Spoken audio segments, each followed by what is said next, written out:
Bonjour, c'est Romain, ravi de vous retrouver pour un nouveau numéro de Join sur Job Teaser. Alors si vous cherchez un stage, une alternance ou alors un premier job en tant que sales, vous êtes au bon endroit puisque dans cette émission, on vous donne tous les tips pour réussir votre process de recrutement et d'onboarding au sein d'Ilti, un leader mondial de l'outillage électro-portatif. Alors quelles questions on va vous poser, sur quoi on va aller vous chercher, quelles sont les attentes des ressources humaines et des managers et comment vont se passer les premiers jours au sein d'Ilti. Eh bien, on en parle tout de suite avec mes deux invités. Il y a tout d'abord Anne qui est HR Business Partner. Bonjour Anne. Bonjour Romain. Alors Anne, si tu pouvais me résumer ton rôle en une petite phrase, ce serait quoi ? Oui, HR Business Partner, en français, c'est RRH de proximité, responsable ressources humaines. Ça marche. Donc moi, j'accompagne les managers, les chargés d'affaires au quotidien sur tous les sujets RH qu'ils peuvent rencontrer. Parfait. Et il y a également Clara. Bonjour Clara. Bonjour Romain. Toi, tu as Area Sales Manager en anglais. Pareil, ton rôle en une phrase. En une phrase, chef régional des ventes, également en français. J'accompagne les chargés d'affaires, donc je suis manager d'une équipe de 9 personnes. J'accompagne les commerciaux terrain. Parfait, tu vas nous apporter tes tips en tant que manager. Qu'est-ce que tu vas aller chercher chez les futurs sales que vous allez recruter chez Ilti. Alors on va rentrer dans le vif du sujet tout de suite avec le pitch d'Ilti. Et c'est toi Anne qui va jouer le jeu. Est-ce que tu es prête ? Je suis prête. Eh bien on t'écoute. Alors Ilti, c'est une entreprise qui vend et qui produit des outils et des services qui vont être destinés vraiment aux professionnels du bâtiment. Nous, on est 31 000, on est présent dans 120 pays, donc c'est quand même, on est partout, presque. Et alors, la mission que se donne Ilti, c'est vraiment de développer avec passion des clients enthousiastes et de construire un avenir meilleur. Donc concrètement, qu'est-ce que ça veut dire ? Ça veut dire qu'aujourd'hui, nous, on va vraiment s'assurer de proposer à nos clients des outils, des services qui vont rendre leur travail efficace, performant et rapide sur le terrain. Donc, comment est-ce qu'on fait pour faire ça ? On a une relation de proximité avec nos clients qui fait la différence. Enfin, on espère en tout cas, et c'est plutôt le cas. Aujourd'hui, on est leader sur le marché. On est plutôt fiers de ça aussi. Et à la base de cette réussite, il y a les collaborateurs qui composent l'entreprise et qui ont un fort sentiment d'appartenance à Ilti. C'est quelque chose qui est très important chez nous. On a une culture d'entreprise qui est très forte. Aujourd'hui, on est Great Place to Work, encore cette année. Et c'est vrai qu'on a à cœur d'accompagner chacun à son poste pour que chacun soit épanoui et que chacun puisse se développer et évoluer. Et du coup, quelles sont, au-delà des sales, les grandes familles de métiers dans lesquelles vous recrutez en ce moment chez Ilti ? Oui, alors on recrute dans plusieurs familles de métiers, les fonctions commerciales, les fonctions logistiques, les fonctions support, le SAV, l'ingénierie, enfin c'est assez varié. Là aujourd'hui, on va se focaliser plutôt sur les fonctions vente, je crois. Ouais. Le but, c'est pour nous, on a une approche de vente qui est directe, une approche de vente multicanal, et on va recruter différents types de commerciaux qui vont s'adresser à différents types de clients. Donc concrètement, on a des chargés d'affaires itinérants. Donc ils vont aller sur le terrain, voir les clients directement. Et puis on a des commerciaux sédentaires qui eux sont en point de vente et ils sont en point de vente ou ils sont au siège et donc ils vont répondre aux besoins du client. Ok, très clair. Comment c'est réparti les sales chez vous, Clara, par type de client, par zone géographique ? Oui, exactement, Romain. En fait, on est sous-segmenté par typologie de métier, donc par secteur d'activité, et également par zone géographique. Donc, dans les grandes lignes, on a les métiers du gros œuvre, toute la structure du bâtiment, l'ossature, grosso modo le béton. Et dans un second temps, le second œuvre, donc tout ce qui est électricien, plombier, plaquiste. Cette sous-segmentation-là nous permet de monter en compétence rapidement les chargés d'affaires pour qu'ils soient capables de répondre aux besoins du client, comprendre leurs applications et donc les servir au mieux. Et on a aussi une sous-segmentation par géographie. L'objectif étant de rapprocher le collaborateur de sa zone de client au maximum par rapport à son domicile. Ok, très bien. Un top 3 des valeurs au sein d'Ilti ? On n'a pas un top 3, en réalité on a un top 4. D'accord, je te permets. Allez, tu peux en rajouter. Ces valeurs-là, elles sont ancrées vraiment dans notre culture d'entreprise et chacun les transpire. La première, c'est le courage. Le courage, c'est le dépassement de soi, c'est le goût du challenge, mais c'est aussi le courage de se dire les choses. Les bonnes choses et les choses du feedback, grosso modo. La deuxième valeur, c'est l'intégrité. L'intégrité, ça veut dire je fais ce que je dis ce que je fais, je suis honnête, je tiens mes engagements avec mes clients et avec mes collaborateurs. La troisième valeur, c'est l'esprit d'équipe. Résumé en une phrase, c'est tout seul, on va plus vite, mais ensemble, on va plus loin. Et ça se transpire vraiment au quotidien, surtout sur la partie commerciale. Ouais. Et la dernière valeur, c'est l'engagement. Okay. L'engagement, c'est être motivé, c'est se donner un maximum pour l'entreprise et derrière engager ses clients. Et ça rejoint le courage, effectivement. Et pour la partie sales, c'est hyper important. On rentre dans le vif du sujet. On va parler du process de recrutement. Comment ça se passe concrètement quand on postule en tant que sales ? Alors, ça se passe bien. Ouais. Toutes nos offres d'emploi sont centralisées sur notre site carrière. D'accord. Donc voilà, il suffit de s'y rendre, de sélectionner l'annonce que vous souhaitez et puis vous postulez. Ensuite, il y a 3 étapes, notamment pour les fonctions vente, par exemple. Donc la première, c'est un chargé de recrutement qui vous contacte. Ce sera ensuite un entretien soit en visio, soit téléphonique. Ça, c'est la première étape. Deuxième étape, vous avez un entretien physique avec le manager. D'accord. Et troisième étape, c'est une journée découverte. Donc nous, on appelle ça chez nous une tournée conjointe. C'est en fait, vous allez sur le terrain pour vraiment vous rendre compte du quotidien d'un chargé d'affaires et pour voir si vous vous projetez, si c'est quelque chose qui vous plaît et si demain, ça peut vous intéresser. Ah, c'est super intéressant. Ça permet aussi au manager de voir comment la personne se comporte en tournée. Parce que c'est quand même engageant en termes de temps dans le process de recrutement. Combien de personnes accèdent à cette tournée conjointe dans le process de recrutement ? Ça dépend vraiment des postes, mais beaucoup. Hein. Enfin, ouais. En fait, les commerciaux, de toute façon, ils vont sur le terrain. Donc, le fait d'emmener quelqu'un avec eux, c'est super intéressant et on aime partager. Donc, c'est un plus. Donc, non, il y en a beaucoup qui font des tournées conjointes. Sur cette partie-là, en fait, on fait accéder assez régulièrement à la partie journée Vie ma vie, tournée conjointe. Ouais. L'idée, c'est à la fois pour le candidat de se rendre compte du métier, mais aussi pour le manager, effectivement, de se rendre compte, comme tu disais, de si le candidat peut convenir sur le terrain. Parce que c'est un métier qui est quand même assez spécifique, où on est sur la route, où on est chez les clients, et donc il faut s'en rendre compte. Il peut arriver qu'à la suite de la journée Vie ma vie, la tournée conjointe, on ne donne pas suite, ou on vous met sur une liste d'attente en stand-by en attendant qu'il y ait une zone géographique qui se libère à proximité de chez vous.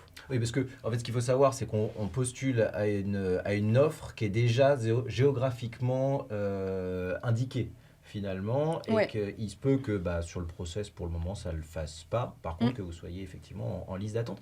À partir de combien de temps on peut espérer avoir un retour ? C'est à peu près 72 heures en fonction du nombre de candidats. Okay. Mais c'est ça, en moyenne 72 heures. Super, donc c'est assez rapide finalement. Oui. Comment ça se passe d'ailleurs la zone géographique ? Donc c'est déterminé sur l'annonce. Est-ce qu'on peut postuler à plusieurs zones géographiques, à plusieurs annonces ? Oui, alors effectivement, c'est déterminé sur l'annonce. Il y a un secteur géographique. Ensuite, quand vous arrivez chargé d'affaires chez Hilti, vous êtes rattaché à une direction régionale. Et puis, vous avez un secteur à proximité de votre domicile. Ouais. Oui, vous pouvez postuler à plusieurs annonces. Par contre, c'est vrai que le process, on entrera vraiment dans un process pour une annonce, un lieu en particulier, parce qu'ensuite, si c'est plus compliqué. Mais si, pour une raison ou pour une autre, ça ne fonctionne pas pour un endroit en particulier, si vous avez été validé côté RH, ensuite, vous pouvez très bien avoir un autre entretien manager à un autre endroit en France, aucun problème. Ouais, je comprends. Le métier de sales, c'est un métier, effectivement, on est en relation avec les clients, donc je suppose qu'il va y avoir, on va aller tester forcément les candidats sur leurs compétences de vente. Est-ce qu'il existe des tests ? Et si oui, quels sont-ils ? Qu'est-ce que vous allez chercher concrètement ? Ouais, alors il y a un petit test RH avant l'entretien avec le chargé de recrutement. C'est vraiment pas de pression aucune parce que c'est un test qui est ludique, qui nous permet, nous, d'avoir plus d'éléments, mais qui n'est pas éliminatoire. Donc c'est vraiment pour nous, pour comprendre le profil commercial de la personne, pour nourrir nos échanges ensuite pendant l'entretien RH. Et c'est enrichissant pour le candidat aussi parce que ça permet d'avoir plus d'éléments sur son profil commercial et de pouvoir en savoir plus par la suite. En amont du process, avec le manager. Bon, est-ce qu'il y a des tests après toi pendant le process manager ? Je suppose qu'effectivement tu vas aller tester les candidats. Bien sûr, oui. Pendant l'entretien avec le ou les managers, on fait ce qu'on appelle un sketch des ventes. Donc il y a 2 cas de figure possibles. Le premier, c'est le cas où le manager envoie un cas à étudier en amont de l'entretien. En général, c'est sur un produit Hilti. D'accord. Donc là, l'objectif, c'est que le candidat vienne préparé. dans l'idéal, qu'il montre son esprit d'analyse, son esprit de synthèse et qu'il ait un support pour nous montrer sa restitution. D'accord. Le deuxième cas possible, c'est un sketch des ventes à chaud, où on va contextualiser, par exemple, vendez-moi ce stylo, vendez-moi une ligne téléphonique. Là, l'idée, dans les deux cas d'ailleurs, c'est d'évaluer la communication verbale et non verbale du candidat, sa syntaxe, sa synthèse, mais également de voir quels sont ses réflexes de vente, faire face aux objections clients et de nous montrer s'il connaît les différentes étapes du cycle de vente. Évidemment, petit tips, la découverte étant l'étape la plus importante. Je vous laisserai faire les recherches sur la reste. Ça marche. Mais c'est quelque chose qu'on va évaluer.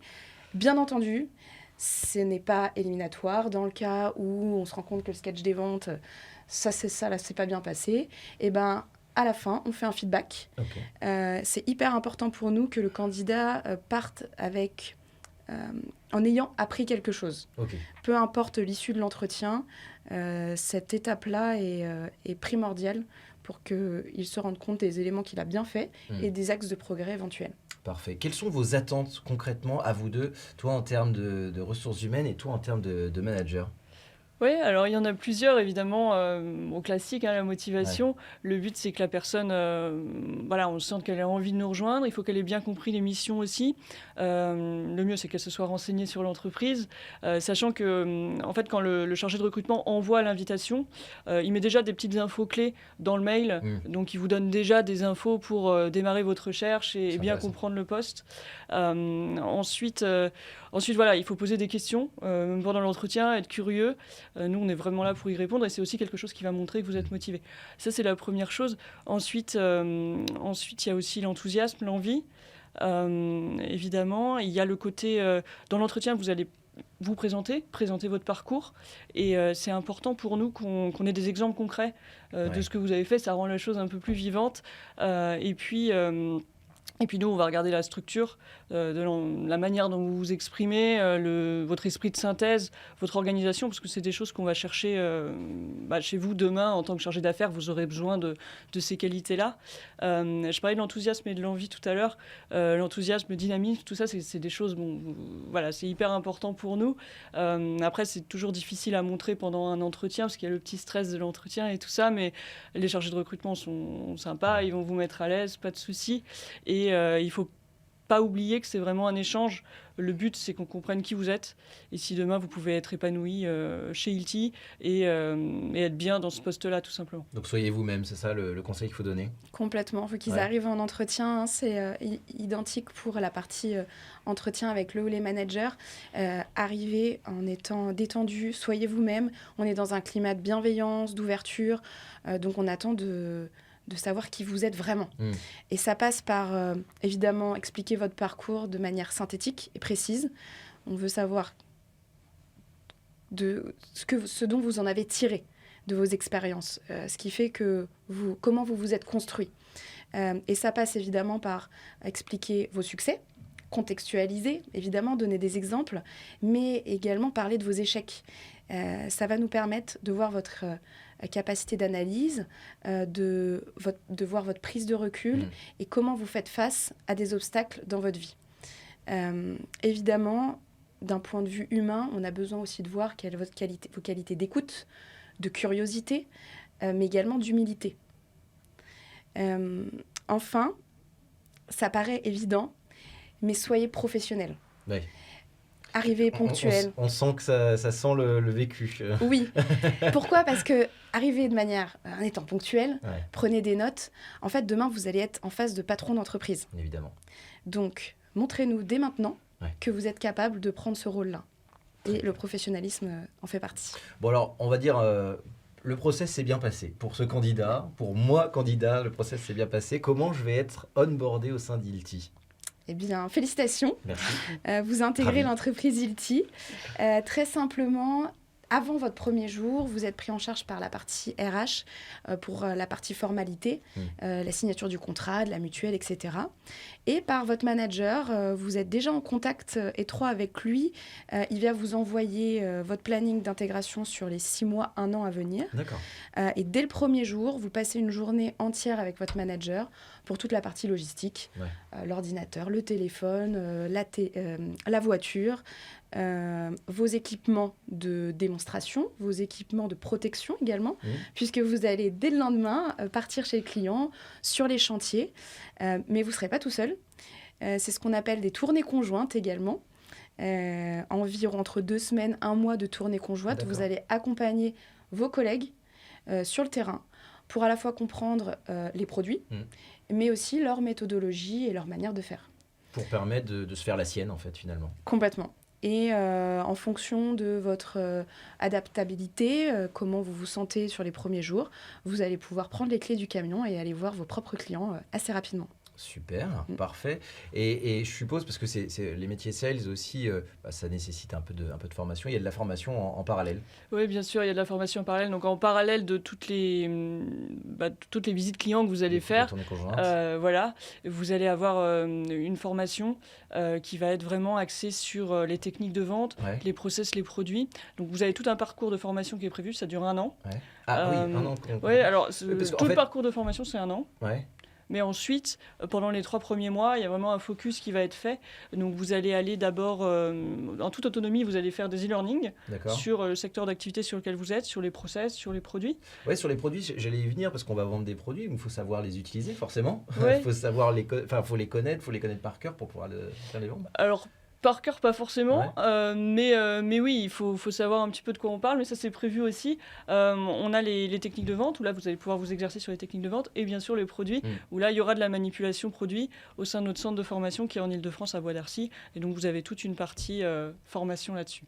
Ok, super. Comment on fait pour bénéficier d'autonomie sur ces missions ? Tu l'as parlé un petit peu, tu en as dit. Ça dépend un peu de vous, de votre engagement, ça rejoint aussi vos valeurs. D'engagement, de proactivité aussi. Comment on fait pour monter en autonomie ? Effectivement, ça va dépendre des profils, de votre expérience, de votre capacité à monter rapidement en compétences. Donc, ça va vraiment être en fonction de tout ça que vous allez construire votre plan d'évolution avec votre manager. Mais dans tous les cas, chez LT, on dit qu'on est acteur de son développement. Donc, demain, vous souhaitez gagner en autonomie, soyez proactif, prenez des initiatives, soyez courageux, n'hésitez pas à prendre le téléphone et appeler vos clients. Faites tomber les barrières et prenez du plaisir. Et on peut vite évoluer, finalement, chez Hilti. Oui, c'est possible. Oui, on peut évoluer assez rapidement. Il y a plusieurs manières d'évoluer. On peut évoluer de manière verticale, entre guillemets. Donc là, ça va être vraiment... par exemple, si vous êtes chargé d'affaires, vous pouvez devenir chef des ventes. Voilà. Area Sales Manager. C'est ça. C'est le cas de Clara, d'ailleurs. C'est ce qui s'est passé. J'en suis issue. C'est ça. Et en fait, pour vous donner un exemple concret, moi, chargé de recrutement, quand j'étais chargé de recrutement, j'ai jamais recruté de manager en fait, en externe parce qu'on n'en a pas besoin. On a 90% de nos managers qui sont recrutés en interne. Oui, d'accord. Voilà. Après, on peut aussi évoluer de manière transversale. Donc, ça se fait de manière très courante. On ne se met aucune barrière, on ne s'interdit rien. On peut aussi évoluer à l'étranger. Pareil, on est présent dans 120 pays, donc c'est quelque chose qui est possible. Et donc ensuite, on va à votre rythme et on a des éléments de développement dans le cadre de votre plan de développement qui sont prévus pour vous permettre d'atteindre vos objectifs. Ça marche. Comment on fait ? Quels sont vos tips, vous, pour réussir les premiers instants au sein d'Hilti ? Alors, il y a pas mal de choses. Déjà, il faut être... Clara le disait, être proactif. Vraiment, ouais, proactif, curieux. Ensuite, être organisé, être attentif. Ouais. C'est vrai qu'il y a pas mal d'informations au début quand on arrive, c'est normal. Et puis ensuite, de toute façon, vous aurez plein de choses qui vont vous aider, déjà dans vos premiers instants et ensuite dans votre développement à évoluer chez Hilti. Vous aurez des échanges avec votre manager tous les 3 mois à peu près. Donc, ça va très bien se passer. Ça marche. Bon. En fait, vous êtes vachement accompagné par par votre manager dans le sens où vous co-construisez avec lui votre plan de carrière dans différents types de services, différents secteurs, à l'étranger. Et ça passe par des échanges qui sont très fréquents. Là où on peut voir dans d'autres entreprises où on a des entretiens annuels, chez nous, c'est quasi toutes les semaines. Et de manière formelle, c'est une fois par trimestre. Et c'est à ces moments-là qu'on met en place des actions concrètes pour évoluer chez nous. Ça marche. Un dernier mot, mesdames, pour venir clôturer cette émission pour les jeunes talents qui nous regardent. Eh ben, venez nous rejoindre. Nous, on n'est pas... Si vous n'avez pas d'expérience, hors alternance, hors stage, c'est pas grave du tout. Il faut savoir que 60% de nos embauchés sont des jeunes diplômés. Ouais. Voilà, vous mettez pas de barrière, c'est ce que disait Clara, mais je le répète parce que c'est hyper important. C'est pas parce qu'on travaille dans le domaine du bâtiment que forcément tous nos chargés d'affaires sont des hommes. Non, non, on a 30% de femmes chez Hilti, les profils sont divers et variés et c'est ce qui fait la richesse de l'entreprise, donc vraiment n'hésitez pas. Et donc voilà, on est présent sur notre site carrière, il y a toutes nos offres. Clara ? On attend votre candidature, hein. Hâte de vous voir en entretien. Super, merci beaucoup mesdames d'être venues nous parler d'Hilti. On vous souhaite plein de réussite dans ces process de recrutement et que bon nombre de jeunes talents viennent vous rejoindre. Merci à vous tous de nous avoir suivis dans ce nouveau numéro de Join. On espère que ça vous aura donné envie de postuler en tant que sales chez Hilti. En tout cas, voilà, vous le savez maintenant, si vous voulez postuler, rendez-vous sur le site carrière d'Hilti, rendez-vous sur la page Job Teaser d'Hilti également. Quant à nous, on se retrouve très bientôt pour un nouveau numéro de Join, évidemment, sur Job Teaser. Bye bye.